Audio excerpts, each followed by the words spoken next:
Dolly Parton wrote around 3,000 songs. I once spent 20 minutes arguing with my uncle about one of them in a grocery store parking lot. I was 19. It was 1998. I had the confidence of a man who owned 4 Merle Haggard records and had read the back of 2 of them. Merle wrote it, I said. Obviously, Merle wrote it. It's about a coal miner who leaves his wife and kids, goes to Reno, wins big, loses bigger, and comes home to find she's already moved on. It's got that flat, hard ending where nobody apologizes and nobody learns anything. Nobody writes that but Haggard. My uncle let me get all the way to the end of it. Then he said, Dolly Parton wrote that. I did not believe him. I want to be honest about how long I did not believe him. It was about 6 years. I thought about that parking lot on Tuesday afternoon when the news came through that Dolly Parton had died in Nashville at 80. And I've watched the tributes stack up all week. The Wigs, the Rhinestones, The Laugh, Dollywood, the Imagination Library, the program she started in 1995 that has mailed over 200 million free books to children who'd never owned one. All of it true, all of it earned, and almost none of it about the thing she said she was first. She wrote around 3,000 songs. About 450 of them got recorded. And some of the biggest ones went out into the world with somebody else's face on the sleeve and her name buried in the fine print, in 6-point type, in the place nobody reads. These are 7 of them. Number 7. Bill Phillips. Put It Off Until Tomorrow, 1966. In 1966, she was 20 years old and Monument Records had signed her as a pop singer. Not a country singer, a pop singer. Monument was run by a man named Fred Foster, who had an ear for voices and a genuine belief in her talent, but not, at that point, a clear idea of what to do with it. The label had listened to that voice, the one you could identify through a wall from another room in a different building, and concluded it was not suited to country music. That was a real decision, made by real professionals, who were paid real money to make it. So she wrote instead. She and her uncle, Bill Owens, wrote a song called Put It Off Until Tomorrow, and it went to a country singer named Bill Phillips. It came out in January of 1966 and climbed to number 6 on the Billboard country chart. Now go and listen to the record. That high harmony behind Phillips on the chorus, the one holding the whole thing together, that's her. Uncredited. She sang on a top 10 country hit that she wrote, and her name appears nowhere on the label and nowhere on the sleeve. The record did what 4 years of knocking on doors on Music Row hadn't. Monument quietly abandoned the pop idea and let her make country records. Phillips cut another one of hers that same year, a song called The Company You Keep, and took that into the top 10 too. 2 top 10 hits in 12 months for a writer most of the audience could not have named. Number 6. Skeeter Davis. Fuel to the Flame, 1967. Skeeter Davis mattered to Dolly Parton in a way that's easy to miss now. Davis was one of the very few women in country music who had built a career as a solo act rather than as somebody's girl singer. She'd had The End of the World in 1963, and then she'd had a lean stretch. 2 years without a major hit, which in Nashville in the mid-60s was most of the way to the exit. In January of 1967, Davis released Fuel to the Flame. Dolly and Bill Owens wrote it. It went to number 11 on the country chart and put Davis back in the game. Worth stopping on Bill Owens for a second because he keeps turning up on these labels and almost nobody outside Nashville knows the name. He was her uncle. He'd worked out what she was before anybody else had, back when she was a kid in Sevier County, Tennessee, Locust Ridge specifically, which is a place you would not stumble across unless you already knew to look for it. And he'd spent years hauling her to radio stations and studios and anywhere else that would let a child sing. The two of them signed with Tree Publishing together in 1962 when she was 16. That deal went nowhere. She got dropped. She graduated from Sevier County High School in May of 1964 and moved to Nashville the following day. Not the following month. The following day. She signed with Combine Publishing, run at that time by Bob Beckham, who understood what a song catalog was actually worth almost immediately and started writing. So there's the shape of it already before Dolly Parton had a hit of her own. A teenager from the Smokies, writing songs that were extending the careers of the people she'd grown up hearing on the radio, while the label that had signed her was still trying to decide what she was. Number 5. Merle Haggard's Kentucky Gambler, 1975. Here we are. September 1974, Columbia Studios in Nashville. Haggard cuts the song. Dolly sings harmony on his version, the same way she had for Bill Phillips 8 years earlier. Capitol releases it with The Strangers, and on the 18th of January 1975, it goes to number 1. It was the 19th number 1 of Merle Haggard's career. It was the first number 1 that Dolly Parton ever had as a writer for somebody else.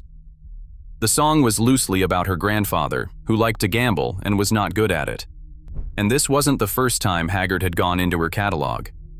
He'd cut one of her songs back in 1968, in the good old days when times were bad, and put it on Mama Tried, which is one of the 2 or 3 most important country albums ever made. He'd go back again the year after Kentucky Gambler and record The Seeker for It's All in the Movies. 3 separate visits to the same well, from a man who wrote his own material and did not need anybody's help doing it. Here's the detail I like best. Dolly recorded Kentucky Gambler herself and put it on the Bargain Store in 1975. It was never released as a single. Her own version of a number 1 country record sat on an album track and stayed there, and the reason you and I know that song at all is that Merle Haggard heard it and thought it suited him. And here's the part my uncle left out of the parking lot, which I only found years later. Haggard fell in love with her while he was recording it. They'd been touring together through 1974. He was between wives at the time. So he wrote her a song of his own called Always Wanting You, and then he telephoned her in the early hours of the morning and sang it to her down the line, hoping that would settle the matter. It did not settle the matter. She was married to Carl Dean, and she stayed married to Carl Dean for 58 years until he died in March of last year. Haggard released Always Wanting You anyway. It also went to number 1, which means that in 1975, Merle Haggard had back-to-back chart toppers, one that Dolly Parton wrote, and one about Dolly Parton turning him down. Number 4. Emmylou Harris, To Daddy, 1978. This one is heavier than the rest of them. To Daddy is told by a child watching a marriage come apart. The mother absorbs years of a husband who isn't cruel exactly, just absent, just not interested. She never complains, she never raises her voice. And then one day she leaves, and the song lands the ending so quietly that most people don't catch it until the second listen. It's widely understood to be about Dolly's own mother. Dolly was about to record it with Porter Wagoner. Emmylou Harris asked for it instead, and she asked more than once. Dolly gave it to her, and Porter Wagoner was furious about it. Harris released it as a single in December of 1977. It went to number 3 on the country chart in 1978 and number 1 in Canada. In her book Song Teller, Dolly said that whole episode settled something in her mind. She'd handed a song she loved to another woman and watched it become a bigger hit than it would have been in her own hands, and decided that the writing was the part that actually mattered. Now, before the last 3, something worth being clear about, because it changes what you're actually looking at. A songwriting credit is not a thank you note. It is an asset. Every time that record spins on the radio, every time it triggers a payment through ASCAP or BMI, every time it turns up in a film, every time somebody covers it at a wedding or in a stadium, money moves. And it moves to whoever holds the publishing. Nashville in the 1960s was extremely good at separating young writers from their publishing. This was standard practice, not a scandal. You are 19, you are broke, you are sleeping on a relative's couch, and a pleasant man in an office on Music Row offers you cash today in exchange for a piece of paper you do not entirely understand. Most people signed. Most people signed and spent the rest of their lives watching other people get rich off something they wrote in an afternoon. And the thing about a song is that it does not stop. A hit record has a commercial life of maybe 18 months. A song has a commercial life of forever. It gets covered. It gets licensed into a film. It gets sung at funerals and weddings and on talent shows in countries the writer has never visited. 30 years after everyone has forgotten the singer, the mechanical royalties are still going out, and they go to whoever's name is on the paperwork. Which is why the fine print is the whole story, and the face on the sleeve is decoration. That was the thing my uncle understood in that parking lot, and I didn't. The person singing a song and the person who owns it are frequently not the same person. and the business has spent a century making sure you never think too hard about which is which. Dolly Parton did not sign those pieces of paper. Not at 19, not at 30, and not for the king of rock and roll, which we're coming to. Number 3. Waylon Jennings, Waltz Me to Heaven, 1984. She reportedly wrote this one with Waylon Jennings in mind, and then it took the strangest possible route to reach him. It first appeared on the soundtrack to Rhinestone. Dolly Parton is the one doing the transforming. The film was not a success. On the soundtrack, Waltz Me to Heaven is sung by her youngest brother, Floyd Parton. Later that year, Waylon Jennings put his version on Waylon's Greatest Hits Volume 2 and took it to number 10 on the country chart. So a top 10 Waylon Jennings single began life on the soundtrack of a Sylvester Stallone comedy, sung by the writer's little brother. Nashville is full of stories like that. Most of them aren't true. This one is. Number 2. Kenny Rogers, The Stranger, 1984. This is the one that catches nearly everybody. Ask a room full of country fans which Kenny Rogers song Dolly Parton wrote, and you will get one answer. Islands in the Stream. Every time. She didn't write it. The Bee Gees wrote it. Barry, Robin, and Maurice Gibb, 3 brothers from the Isle of Man by way of Australia who had never made a country record in their lives, wrote the most famous country duet of the 1980s. Dolly sang it. That's all. The Kenny Rogers song Dolly Parton actually wrote is one you have almost certainly never heard. It's called The Stranger, and it sits in the middle of his October 1984 album, What About Me, released a month before he and Dolly put out Once Upon a Christmas together. It was never a single. There was no duet, no announcement, no push. Just a Dolly Parton story song parked on a Kenny Rogers record, doing its work quietly. It's about a boy whose father walked out before he was born, meeting that man for the first time a decade after his mother's death, which fits what she said about her own writing. In Songteller, her line was simple enough. She loved to write songs for men, partly because she wanted to, and partly because in the country music of the 1960s, there were barely any women in a position to record anything. Number 1. Whitney Houston, I Will Always Love You, 1992.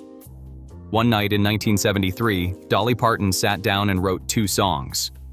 One was Jolene, the other was I Will Always Love You. She didn't realize they'd come from the same session until she found the old cassettes years later and worked out the dates. Her comment when she told the story, "Buddy, that was a good night."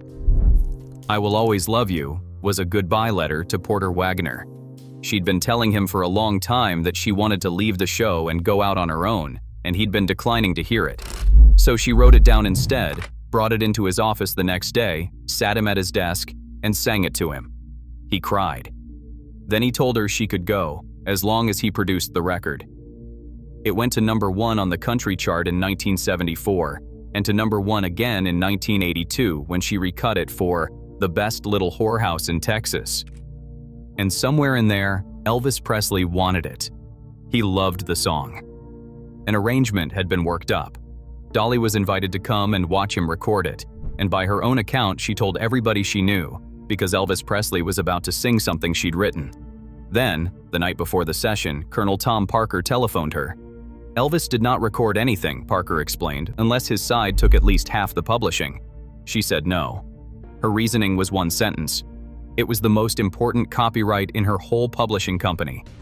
Parker didn't move. The session was canceled.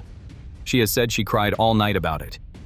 Years later, Priscilla Presley told her that Elvis had sung it to her anyway, privately, as the two of them walked down the courthouse steps on the day their divorce came through. And then, 1992. Whitney Houston, The Bodyguard, a recording that stopped traffic. 14 straight weeks at number 1 on the Hot 100.